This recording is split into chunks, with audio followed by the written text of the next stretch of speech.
بسم اللہ الحمد للہ والصلاة والسلام علی رسول اللہ وبعد الحمد للہ الذی ہدانا لہذا وما كنا لنہتدی لولا ان ہدانا اللہ اما بعد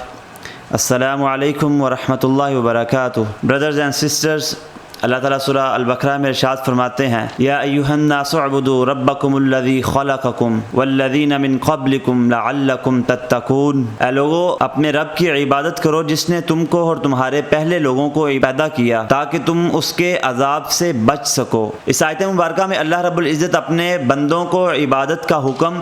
اور تقوی کا ارشاد فرما رہے ہیں کہ جو لوگ تقوی کو اختیار کریں گے اللہ رب العزت ان کو اجر عظیم عطا فرمائیں گے۔ اللہ تعالیٰ سورہ طلاق میں ارشاد فرماتے ہیں وَمَن يَتَّقِ اللَّهَ يُكَفِّرْ عَنْهُ سَيِّئَاتِهِ، جو اللہ سے ڈرے گا اور تقوی کو اختیار کرے گا وَيُعْظِمْ لَهُ أَجْرًا، اللہ رب العزت اس کو اجر عظیم سے نوازے گا۔ سیدنا عبداللہ بن عمر رضی اللہ عنہ بیان کرتے ہیں کہ ہم ایک دن رسول اللہ صلی اللہ علیہ وسلم کی مجلس میں تشریف فرما تھے کہ رسول اللہ صلی اللہ علیہ وسلم فتنوں کے بارے میں کثرت سے ذکر فرما رہے تھے، تو پھر آپ صلی اللہ علیہ وسلم نے فتنہ اخلاص کے بارے میں فرمایا تو صحابہ اکرام عرض کرنے لگے اللہ کے رسول فتنہ اخلاص کیا چیز ہے؟ رسول اللہ صلی اللہ علیہ وسلم نے فرمایا کہ فتنہ اخلاص کہ جب لوگ ایک دوسرے سے بغض اور عداوت کی وجہ سے ایک دوسرے سے بھاگیں گے دور تو یہاں تک کہ ایک شخص کا سارا مال چھین کر اسے بے یار و مددگار چھوڑ دیا جائے گا۔ تو پھر رسول اللہ صلی اللہ علیہ وسلم نے فرمایا انما اولیاء المتقون، بے شک یقیناً متقی لوگ میرے دوست ہیں۔ سیدنا ابو ہریرہ رضی اللہ عنہ سے ایک شخص آ کے پوچھتا ہے کہ تقوی کیا چیز ہے؟ سیدنا ابو ہریرہ رضی اللہ عنہ اس کے جواب میں ارشاد فرماتے ہیں کہ آپ کبھی خاردار کانٹوں والے رستے سے گزرے ہیں؟ تو وہ شخص کہنے لگا جی ہاں میں اس رستے سے گزرا ہوں۔ تو سیدنا ابو ہریرہ رضی اللہ عنہ کہتے ہیں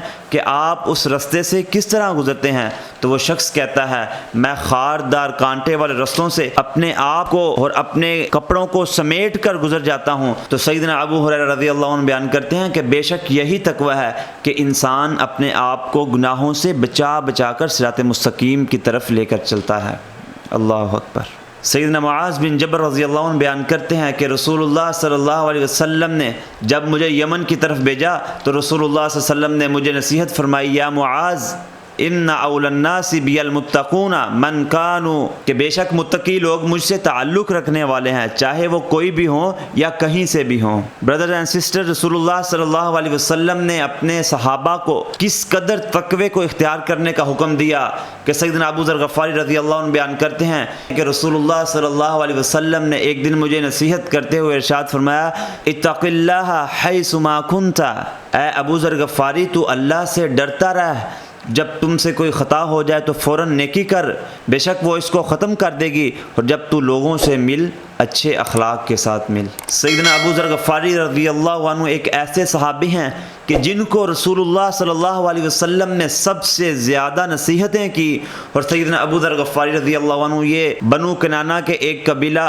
بنو غفار سے تھے، ان کا نام جندب یا بریر تھا، اور آپ ان صحابہ اکرام میں سے تھے جنہوں نے اسلام کو چوتھے یا پانچویں نمبر پر قبول کیا، اور پھر یہ ہجرت کے بعد مدینہ میں تشریف لے آئے تھے۔ سیدنا ابو ذر غفاری رضی اللہ عنہ لوگوں کو مخاطب ہو کر کہتے ہیں لوگوں میں تمہارے بارے میں اللہ سے بہت ڈرنے والا ہوں، تم رات کی تاریکی میں قبر کی تنہائی کے لیے عبادت کر لیا کرو۔ تو بردرز اینڈ سسٹر، رسول اللہ صلی اللہ علیہ وسلم نے اس طرح اسلاف کی تربیت کی اور انہیں تقوی کو اختیار کرنے کے اس قدر تلقین کی کہ طبقات ابن سعد میں موجود ہے کہ امام محمد بن سیرین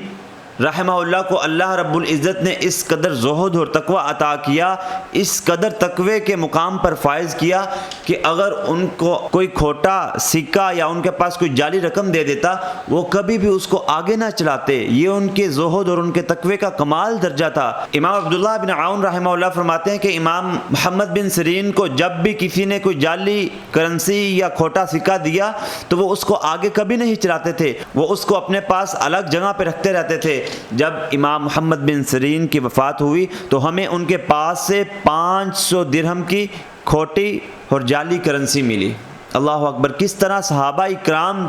تقوی میں اپنے آپ کو کمال درجے پر فائز کیا ہوا تھا کہ اگر ان کو کسی نے مصیبت پہنچا دی تو وہ جان بوجھ کے آگے کسی کو بھی مصیبت نہیں پہنچاتے تھے۔ تو بردرز اینڈ سسٹر، اللہ رب العزت سے دعا ہے کہ اللہ تعالی ہمیں بھی تقوی کو اختیار کرنے والا اور اللہ سے ڈرنے والا بنائے۔ السلام علیکم ورحمۃ اللہ وبرکاتہ۔